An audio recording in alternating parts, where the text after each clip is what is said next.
हाँ, अब एक हमारा अलग टॉपिक आया, बहुत इंपॉर्टेंट टॉपिक अब डिस्कस करने जा रहे हैं।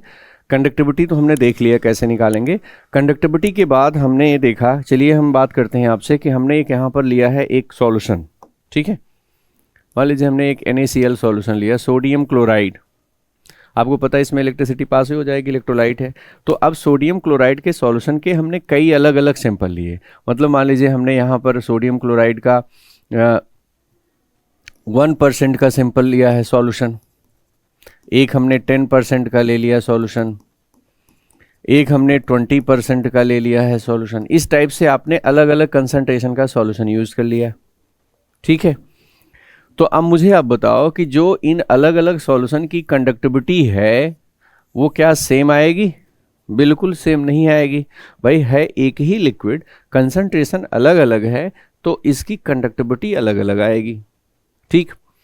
हमें क्या आइडिया कुछ पता चल रहा है यहाँ पर कि भाई इसकी कंडक्टिविटी कितनी होगी, इसकी कितनी होगी, इसकी कितनी होगी। तो हमें क्या करना पड़ेगा, सबका अलग अलग कैलकुलेशन करना पड़ेगा, ठीक है। इसका मतलब कि जो कंडक्टिविटी इस केस में हमें निकल के आएगी उसका कोई डायरेक्ट रिलेशन कंसंट्रेशन के साथ नहीं हो रहा है। नहीं पता कि 1% का कितना होगा, दूसरे का कितना होगा, 10 वाली केस का कितना होगा। हमें हर बार उसको कंडक्टिविटी सेल में रखना पड़ेगा और फिर उसका कैलकुलेशन करना पड़ेगा। तो क्यों ना कुछ ऐसी बात सामने लाई जाए, कुछ इस तरीके से इसका कैलकुलेशन किया जाए कि कंडक्टिविटी का डायरेक्ट लिंकिंग हो जाए, मीन्स रिलेशन हो जाए कंसंट्रेशन से। इसका मतलब जब आप कंडक्टिविटी का लिंक ऐसे, मतलब कुछ कंसंट्रेशन से रिलेशन, ऐसा कंडक्टिविटी निकालने का कुछ तरीका ढूंढना पड़ा जिससे कि कंसंट्रेशन से वो रिलेटेड हो। अब जैसे समझो, मैंने अगर यहाँ पर ये NaCl का था, अब मान लीजिए कि NaCl के ये 1%, 110 है, 2 है, इस तरीके से है। मैंने इसका मोलर कंसंट्रेशन ले लिया, मतलब मान लीजिए हमने यहाँ पर NaCl का 1 मोल लिया, 1 मोल, ठीक है, मोलर कंसंट्रेशन। अभी हमने NaCl का अगली बार में हमने इसका 2 मोल ले लिया, 2 मोल पर लीटर का सॉल्यूशन है इसका, ठीक है, 1 मोल। और तीसरी कंडीशन में हमने NaCl के 3 मोल या 4 मोल, जो भी आप रहना चाहिए, मान लीजिए हमने कहा 3 मोल पर लीटर कंसंट्रेशन ले लिया। अब हमने यहाँ बता दिया कि इसका जो कंसंट्रेशन है ये मोलर वैल्यू में आ गया, ठीक है। मोलर कंसंट्रेशन हमने यहाँ पर बता दिया। तो अब क्या करना होगा कि आप एक जो है किसी एक सॉल्यूशन की मोलर कंडक्टिविटी पहले वाली की निकाल लो, ठीक है। 1 मोल पर लीटर की यहाँ पर निकाल लो। तो 1 मोल पर लीटर की जो कंसंट्रेशन कंडक्टिविटी आएगी जस्ट उसी का डबल हो जाएगा 2, उसी का जो है ट्रिपल हो जाएगा 3 वाले की। इसका मतलब आप एक फर्स्ट सिचुएशन में एक्सपेरिमेंटली आप वैल्यू निकाल लो, वही उसी से आप कंपेयर करके अलग वाले सॉल्यूशन की बिना किसी एक्सपेरिमेंटल कंडीशन या सेटअप के आप सीधे सीधे बता सकते हो कि अगली सिचुएशन में क्या आएगी। यहाँ पर भी आप इस तरीके से देख सकते थे, जैसे 1% है, 10% है, 20% है, तो 1% का निकाल लेते, फिर उसका हिसाब से देख लेते कि 10 का क्या होगा, 20 का क्या होगा, या किसी का क्या होगा। तो भी हम एक तरीके से इसको भी उसी तरीके से ट्रीट करते। लेकिन हमारे बुक में जो दिया गया है, इन्होंने ये दिया कि जब भी आपको कंसंट्रेशन से कनेक्ट करना होगा, तो जब कंसंट्रेशन से कनेक्ट करोगे तो जो कंडक्टिविटी आएगी उसका नाम अलग हो जाएगा, ठीक है, वो अलग तरीके से बोली जाएगी। तो कंडक्टिविटी तो नहीं कह सकते ना जब कंसंट्रेशन से। तो ये जैसे मान लीजिए अगर हम परसेंटेज से इसे कनेक्ट करते तो हम इसे बोल देते परसेंटेज कंडक्टिविटी हो जाती। तो ये बताती, अब रिलेशन देती कि भैया ये कंसंट्रेशन से रिलेटेड है। अगर हमने यहाँ पर मोलर कंसंट्रेशन को लेते तो हम इसको क्या बोलते, मोलर कंडक्टिविटी हो जाती है। अब कंडक्टिविटी नहीं कहेंगे, अब कहेंगे मोलर कंडक्टिविटी। इसका मतलब हमने इसको कंसंट्रेशन से कनेक्ट कर दिया। अच्छा, आपको कौन सा लिया गया, आपके बुक में जो है पैरामीटर जो स्टैंडर्ड माना गया, इसी को माना गया कि मोलर कंडक्टिविटी को ही आप जो है स्टैंडर्ड लेंगे और ये वाला नहीं लिया गया, ठीक है। तो एक ही तरीका आप कर सकते हो, ठीक है।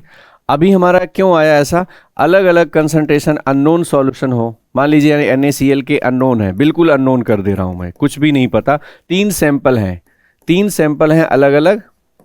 इन 3 सैंपल के अलग अलग आपसे सामने रख दिया। जैसे मैं कह रहा हूं कि मैं आपके सामने 3 बीकर लूं और उन तीनों बीकर में अननोन सॉल्यूशन, मतलब NaCl उसमें घोल दूं और ये ना बताऊं कि कंसंट्रेशन कितना है।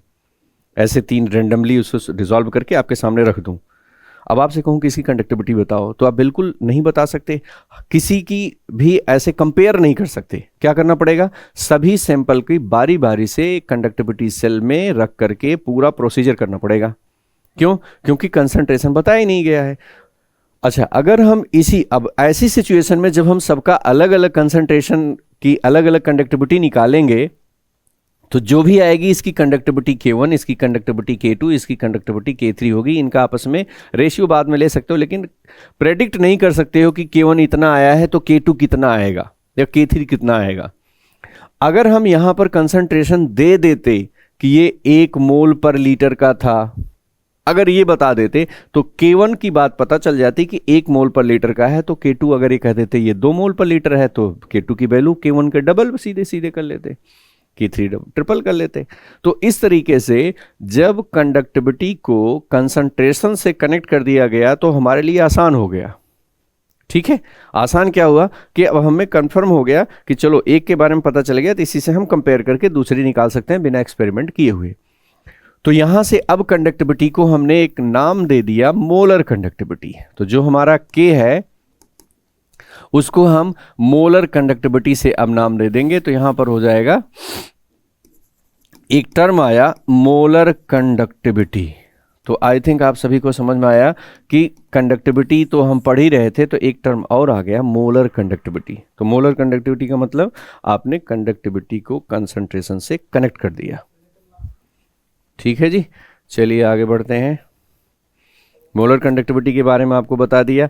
अच्छा, इसका सिंबल क्या लिया गया भैया, इसका सिंबल देखा गया। तो जो हमने K लिया था कंडक्टिविटी के लिए, यहां पर इसका सिंबल लिया जा रहा है, ये molar conductivity, molar conductance, molar conductivity का यहां पर सिंबल नीचे हमने दिखाया है लैम्डा m। ठीक है, जो हमारी कंडक्टिविटी का सिंबल K है, मोलर कंडक्टिविटी का सिंबल है lambda m, half lambda m इसे बोलेंगे, इस तरीके से दिखाएंगे आप। तो आप m का मतलब समझ लेना कि आपने कंडक्टिविटी को कंसंट्रेशन से कनेक्ट कर दिया है। तो मोलर कंडक्टिविटी का सिंबल ये हो गया, ये कंडक्टिविटी का है, ये मोलर कंडक्टिविटी का है। ठीक है, अगर आपसे कोई पूछे कि जब हम कंडक्टिविटी निकाल रहे थे तो फिर मोलर कंडक्टिविटी का क्या मतलब पड़ा, तो आप सिंपल से कह सकते हो भैया कंडक्टिविटी से कंसंट्रेशन का कोई रिलेशन नहीं पता चल रहा था, लेकिन मोलर कंडक्टिविटी डायरेक्ट हमें कंसंट्रेशन का कंफर्मेशन देती है कि उस समय कंसंट्रेशन क्या है, उससे रिलेशन शो कर देती है। ठीक है जी, तो ये सब बातें इसमें है, कंडक्टिविटी और मोलर कंडक्टिविटी हो गई। नेक्स्ट पॉइंट हमारा जो है मोलर कंडक्टिविटी की देखेंगे और ये किन किन बातों पर डिपेंड करती है। ठीक है जी, ये मोलर कंडक्टिविटी किन किन बातों पर डिपेंड करेगी, तो मोलर कंडक्टिविटी का कैसे कंसंट्रेशन से क्या रिलेशन है, कैसे है, क्या क्या क्या है, ये सब पढ़ेंगे। हाँ, आपसे बोर्ड में पूछा जाता है यहाँ पर क्वेश्चन कि कंडक्टिविटी वर्सेस मोलर कंडक्टिविटी जब आप पढ़ोगे, K versus half lambda m की बात जब करोगे, तो कंडक्टिविटी किसी सॉल्यूशन की अगर आप कंसंट्रेशन डिक्रीज करोगे, कंसंट्रेशन को अगर आप डिक्रीज करोगे तो उसकी कंडक्टिविटी भी डिक्रीज करेगी, कंडक्टिविटी भी डिक्रीज कर जाएगी। ठीक है, किसी भी सॉल्यूशन का जब कंसंट्रेशन आप डिक्रीज करोगे तो कंडक्टिविटी भी डिक्रीज करेगी। तो पूछते हैं कि ऐसा क्यों, तो इसका कारण यही सीधे सीधे आप देंगे और आपको बताया भी जाता है कि याद रखो इंपॉर्टेंट है, क्योंकि कंसंट्रेशन घटाने से नंबर ऑफ जो पार्टिकल्स हैं, आयंस हैं पर यूनिट वॉल्यूम में, उनकी संख्या कम हो जाती है। इस वजह से जो है कंडक्टिविटी डिक्रीज कर जाती है। ठीक, इसका एक ग्राफ है, सीधे ग्राफ पे चलते हैं, वहां देखते हैं कि क्या है रिलेशन। ये क्वेश्चन है उसी से रिलेटेड। के देखो, हर बार मैंने K = 1/r × L/, ये करके ही यहाँ पर कैलकुलेशन किया है। यहाँ पर ये ग्राफ है, इस ग्राफ से हम थोड़ा सा समझते हैं ये ग्राफ क्या बता रहा है। ठीक, ग्राफ में जो है कंसंट्रेशन है और जो है वर्सेज, यहाँ पर देखना कि इस तरफ में जो है मोलर कंडक्टिविटी दी गई है, इधर मोलर कंडक्टिविटी, और इस साइड में कंसंट्रेशन का दिखाया गया। ये कंसंट्रेशन इस साइड में हम लेके चलेंगे, इधर हमारी मोलर कंडक्टिविटी है। ये देखना यहाँ पर एक इलेक्ट्रोलाइट है, पोटेशियम क्लोराइड है, स्ट्रांग है, और एक यहाँ पर ये एस्टिक एसिड है, यहाँ पर वीक एसिड है, ये CH3COOH है। दोनों की कंपेयर किया गया है, एक स्ट्रांग है एक वीक है। तो इनमें मोलर कंडक्टिविटी की बात अगर हम करें तो मोलर कंडक्टिविटी जैसे जैसे आप कंसंट्रेशन घटा रहे हो, कंसंट्रेशन इधर घटा रहे हैं, यहाँ जीरो है इधर आ रहे हैं तो कंसंट्रेशन घट रहा है, जैसे जैसे हम कंसंट्रेशन घटाएंगे तो देख रहे हैं मोलर कंडक्टिविटी की वैल्यू बढ़ रही है। मोलर कंडक्टिविटी इधर जा रही है, इसकी वैल्यू बढ़ रही है, ठीक। लेकिन अगर हम यहीं कंडक्टिविटी की बात करते, अगर हम कुछ ऐसा यहाँ पर ग्राफ देखते इस टाइप से, कंडक्टिविटी यहाँ मोलर नहीं, यहाँ कंडक्टिविटी केवल लिखते, कंडक्टिविटी के वर्सेज यहाँ अगर हम कंसंट्रेशन के इस तरीके से ग्राफ देखते, ठीक है, तो यहाँ पर क्या होता कि अगर हम कंसंट्रेशन घटा रहे होते, इधर जाते, तो सीधे सीधे मोलर कंडक्टिविटी भी डिक्रीज करती। तो इसका हमारा सीधे सीधे हो जाता कि यहाँ से कंसंट्रेशन आप जैसे घटाते, देखो इस तरीके से ये ग्राफ कुछ इस टाइप से चलता, मतलब कंसंट्रेशन यहाँ कहीं ज़्यादा है तो उस समय कंडक्टिविटी काफ़ी ज़्यादा है, ये होती कंडक्टिविटी। कंसंट्रेशन आपने और घटा के इधर कम कर दिया तो कंडक्टिविटी भी डाउन हो गई, और कंसंट्रेशन कम कर दिया तो और कंडक्टिविटी डाउन हो गई। इस तरीके से ग्राफ जो आपका यहाँ पर आप देख रहे हो कि इस उसमें बढ़ रही है, यहाँ पर कुछ ग्राफ इस टाइप से आपको देखने को मिलता, डाउन होती।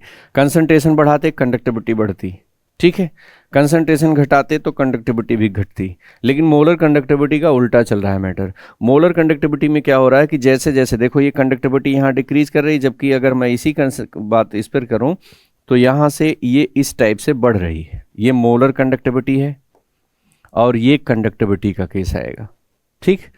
तो कंडक्टिविटी घटेगी, मोलर कंडक्टिविटी बढ़ेगी डाइल्यूशन पे, यहाँ जीरो कंसंट्रेशन है, ठीक है। ये बात अलग से है, दोनों को मैंने एक साथ दिखाया, यहाँ पर देखना मोलर कंडक्टिविटी का है। तो ये ध्यान रखेंगे किसी भी सॉल्यूशन की कंडक्टिविटी डाइल्यूशन से घटती है जबकि मोलर कंडक्टिविटी बढ़ती है। इस पर कई बार बोर्ड में क्वेश्चन पूछा गया कि इसका कारण क्या है। तो कारण आप अपने बुक में अंडरलाइन कर लेना, कहीं पर देखना, उसको जरूर जाकर ध्यान से पढ़ना कि कंडक्टिविटी डिक्रीज इसलिए करती है कि पर यूनिट वॉल्यूम में नंबर ऑफ आयन जो पार्टिकल होते हैं उनकी संख्या कम हो जाती है, क्योंकि वॉल्यूम बढ़ाते जाते हो तो कंसंट्रेशन घटता जाता है, तो आयन्स की जो संख्या है वो पर यूनिट वॉल्यूम के हिसाब से कम हो जाती है, इस वजह से कंडक्टिविटी घट जाती है। लेकिन मोलर कंडक्टिविटी क्यों बढ़ती है?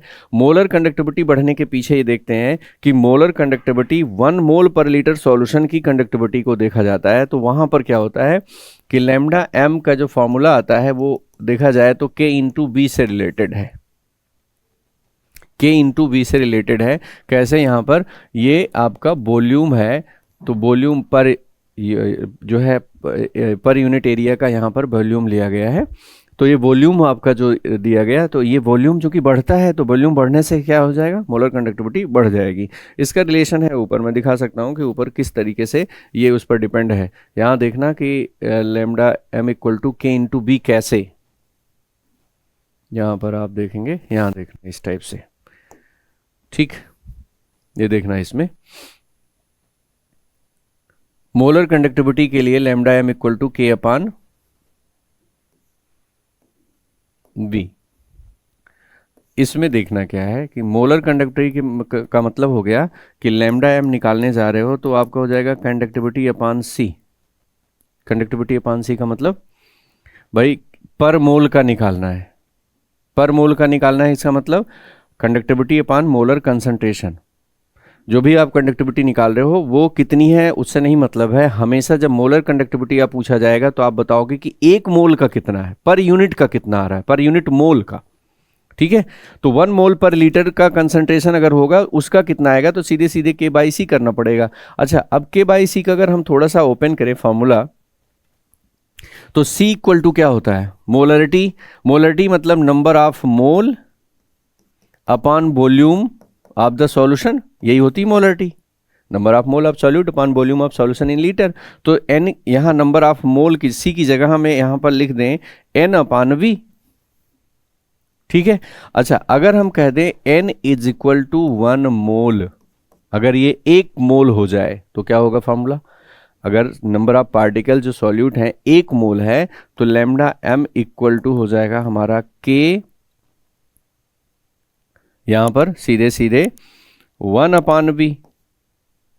तो b कहां जाएगा, b सीधे ऊपर हो जाएगा, तो lambda m equal to k into v आ जाएगा। इसका मतलब क्या हुआ कि मोलर कंडक्टिविटी इसलिए बढ़ती है कि is directly proportional to the volume of the solution. Volume बढ़ेगा भाई, डाइल्यूशन बढ़ाओगे तो वॉल्यूम बढ़ेगा, वॉल्यूम बढ़ेगा तो मोलर कंडक्टिविटी बढ़ेगी। ठीक है, तो ये बात यहां पर आपको बता दी है कि कैसे इनका आपस में रिलेशन है। अब थोड़ा सा यहां पर आते हैं, डिस्कस करते हैं सॉल्यूशन में ये वाला जो हमारा ग्राफ है, यहां देखना कि ये आपका मोलर कंडक्टिविटी ऐसे बढ़ रही है। ठीक है, अच्छा मोलर कंडक्टिविटी का एक वैल्यू, स्पेसिफिक वैल्यू भी मिल रही है। जब हम कंसंट्रेशन को बिल्कुल 0 के करीब आएंगे तो स्ट्रॉन्ग इलेक्ट्रोलाइट की कंडक्टिविटी, ये जो मोलर कंडक्टिविटी है ये यहां पर आ रही है इतना।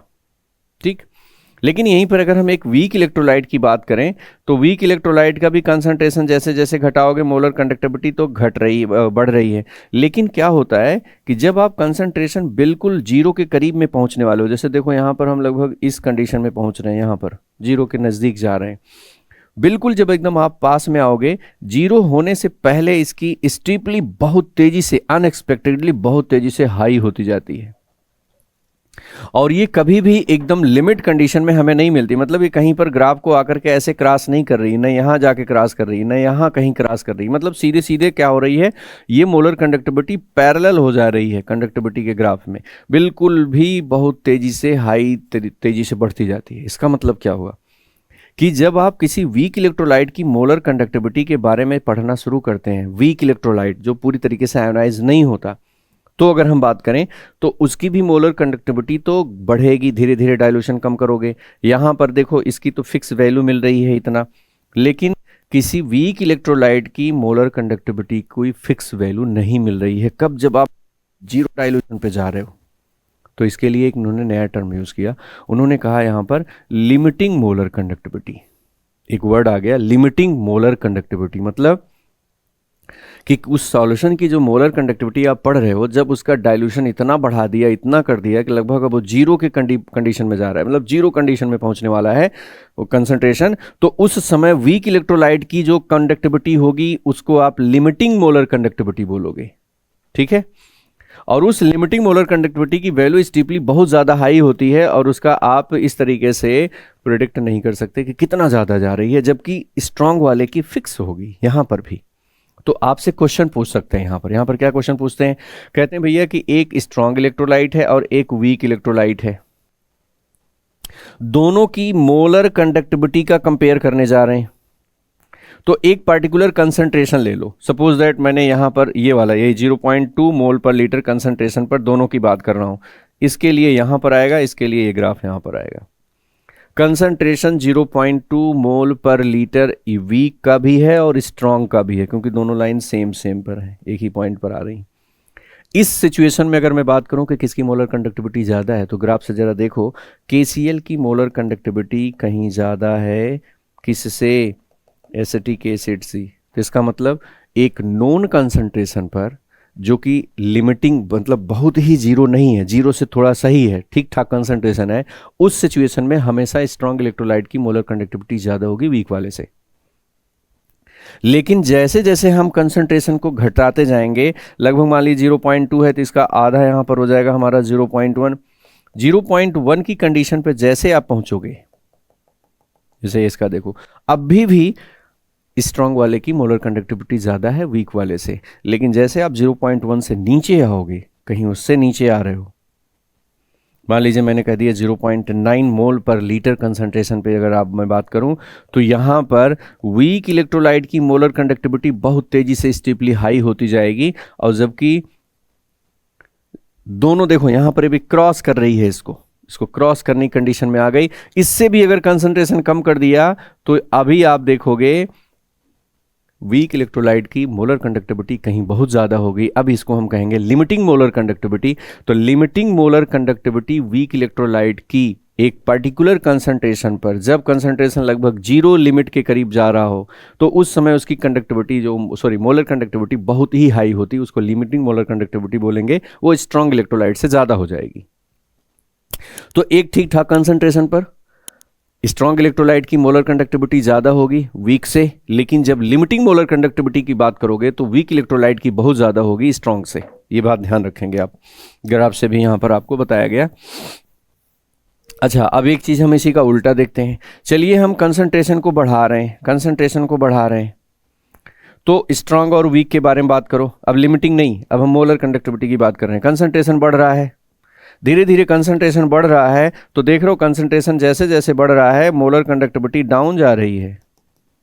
इसका मतलब स्ट्रॉन्ग इलेक्ट्रोलाइट का कंसंट्रेशन बढ़ाओगे तो मोलर कंडक्टिविटी घटेगी, वीक इलेक्ट्रोलाइट का भी कंसंट्रेशन बढ़ाओगे तो भी मोलर कंडक्टिविटी घटेगी। इसका मतलब चाहे वीक इलेक्ट्रोलाइट हो चाहे स्ट्रॉन्ग इलेक्ट्रोलाइट हो, दोनों की केस में अगर कंसंट्रेशन बढ़ाओगे तो मोलर कंडक्टिविटी घटेगी, अगर कंसंट्रेशन घटाओगे तो मोलर कंडक्टिविटी बढ़ेगी। लेकिन लिमिटिंग कंडीशन में जब से पहुंचोगे तो वीक वाले की ज़्यादा हो जाएगी, स्ट्रांग वाले की कम हो जाएगी। लिमिटिंग से पहले स्ट्रांग वाले की ज़्यादा होगी, वीक वाले की कम होगी। तो ये सारी बातें आप बिल्कुल क्लियर समझ रहेंगे, क्योंकि ये यहाँ से क्वेश्चन आपसे पूछा जा सकता है। रीजन तो जरूर पूछते हैं, याद रखना सभी लोग। अच्छा, अब हम एक बात और इसमें डिस्कस करने जा रहे हैं कि आखिर जब वीक इलेक्ट्रोलाइट की जो लिमिटिंग मोलर कंडक्टिविटी हमने यहाँ बात किया था, वीक इलेक्ट्रोलाइट की लिमिटिंग मोलर कंडक्टिविटी जो वीक इलेक्ट्रोलाइट है, भाई इसका तो ग्राफ में कहीं पर पॉइंट आ ही नहीं रहा है, कोई फिक्स वैल्यू मिल ही नहीं रही है, इनफाइनाइट कंडीशन में ऐसे पैरेलल ग्राफ बनता जा रहा है। तो आखिर हम इसकी लिमिटिंग मोलर कंडक्टिविटी निकालें कैसे? भाई स्ट्रॉन्ग वाले के तो चलो पता चल गया, यहाँ से देखो ये वाला ग्राफ इस तरीके से जा रहा है, ये तो बता दिया कि यहाँ से ऐसे ऐसे चलो, यहाँ आपको मिल जाएगा ये वाला लिमिटिंग मोलर कंडक्टिविटी, इसकी जो भी आएगी उसको ग्राफ से देख लो। वीक के लिए क्या करें? तो वीक के लिए तो दिक्कत है। तो अब यहाँ पर क्या किया, ये प्रैक्टिकली चेक किया गया। वैज्ञानिक है कोलरुस ने, उन्होंने एक नियम दिया। उन्होंने कहा एक काम करते हैं कि किसी अगर वीक इलेक्ट्रोलाइट के बारे में आपको लिमिटिंग मोलर कंडक्टिविटी पता करनी है और आप इसे ग्राफिकली तरीके से नहीं देख सकते हैं, ठीक है, तो एक तरीका ये है कि आप जैसे मान लीजिए वीक एसिड था, ये CH3 एस्टिक एसिड है, CH3COOH है, CH3 ये टूटेगा किस में? CH3COO माइनस में, और ये H+ में टूटेगा। ठीक, स्ट्रॉन्ग इलेक्ट्रोलाइट KCl है तो ये टूटेगा K+ में और ये Cl माइनस में। तो ये देखा गया कि जो भी इनकी लिमिटिंग मोलर कंडक्टिविटी है, वो लिमिटिंग मोलर कंडक्टिविटी इनके कैटायन और एनायन, जो भी आयनिक कंडीशन में आयन बन रहे हैं, इन आयन की लिमिटिंग मोलर कंडक्टिविटी जो है अलग अलग इंडिविजुअल कैटायन की, ये जो प्लस वाले की हो गई, ये माइनस वाले की हो गई, तो इनकी लिमिटिंग मोलर कंडक्टिविटी के सम आपके ही बराबर आती है इसकी।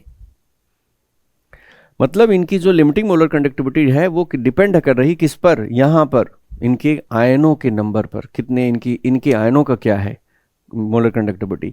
तो इस तरीके से K और Cl पर। तो उन्होंने एक काम बताया कि भाई देखो, अगर इसका आप प्रैक्टिकली ऐसे ग्राफ से नहीं निकाल सकते हो, तो इनके आयनों की मोलर कंडक्टिविटी अगर आपको पता है तो उनके आयनों के मोलर कंडक्टिविटी का सम कर लो, तो आपको पता चल जाएगा उसकी कितनी आएगी लिमिटिंग मोलर कंडक्टिविटी। तो इसी को बोला गया कोलरुस लॉ है। तो यहाँ देखना, molar conductivity of the strong electrolyte is more than the weak, ये तो मैंने बता ही दिया है, ठीक है। देखो अब यहाँ पर आया measurement of limiting molar conductivity of strong and weak electrolyte. तो यहाँ पर आ गया कोलरुस लॉ। भाई कैसे स्ट्रॉन्ग और वीक इलेक्ट्रोलाइट की लिमिटिंग मोलर कंडक्टिविटी आप पता कैसे लगाओगे, ठीक है। लिमिटिंग मोलर कंडक्टिविटी की बात चल रही है, लिमिटिंग मोलर कंडक्टिविटी, क्योंकि स्ट्रॉन्ग वाले के तो आप प्रैक्टिकली ये जो है ग्राफ से भी देख सकते हो, लेकिन वीक वाले की तो बिल्कुल ग्राफ से भी नहीं आ रही है। तो उन्होंने यही बताया कोलरुस में, देखो क्या लिखा है, that limiting molar conductivity of an electrolyte can be represented as the sum of the limiting molar conductivity of the anion and cation of the electrolyte। मतलब उस इलेक्ट्रोलाइट में जो एनायन और कैटायन है, मतलब जिसमें वो आयनाइज हो रहा है, उनकी लिमिटिंग मोलर कंडक्टिविटी के सम आपके बराबर होगी, ठीक है। तो इस तरीके से आप निकाल सकते हो। तो इसी को बोलते हैं कोलरुस लॉ। तो अब यहां देख लेंगे ठीक है। जैसे उन्होंने कहा कि NaCl का निकालना है तो क्या करो, NaCl का निकालना है तो NaCl की लिमिटिंग मोलर कंडक्टिविटी निकालना है, तो ये बराबर हो जाएगी limiting molar conductivity of Na cation and NaCl minus ion, दोनों को जोड़ लो। ऐसे एसिटिक एसिड का निकालना है जी, एसिटिक एसिड चूंकि देखना इसका तो ग्राफ में देखा था सीधे सीधे एक पॉइंट मिल रहा था, लेकिन इसका तो ग्राफ में स्टीपली हाई जा रहा था, नहीं प्रैक्टिकली पता चल पा रहा था ग्राफ से, तो आप सीधे सीधे करो एसिटेट आयन की लिमिटिंग मोलर कंडक्टिविटी और H+ आयन की जोड़ लो, सीधे मिल जाएगा आपको। यहाँ पर लिमिटिंग मोलर कंडक्टिविटी का कुछ ऑर्डर दिया गया है, ऑर्डर ये तो पूछते नहीं है, लेकिन याद करना हो तो याद कर लेना कि किसका सबसे कम है किसका सबसे ज़्यादा है। तो लिमिटिंग मोलर कंडक्टिविटी में कौन से एनायन का सबसे ज़्यादा है, तो भैया याद रखना, कोड वर्ड बना सकते हो आप अपना, या जैसे भी आपको याद हो, यहाँ सल्फेट आयन का होगा और सबसे ज़्यादा कम इसमें सबसे कम होगा सोडियम आयन का। ठीक है जी। एसीटेट आयन का देखो नेगेटिव वाले में जितने नेगेटिव हैं उसमें सबसे कम एसीटेट आयन का होगा, एनायन में सबसे कम एसीटेट आयन का है, और कैटायन में सबसे कम सोडियम आयन का है, कैटायन में सबसे ज़्यादा H+ का है।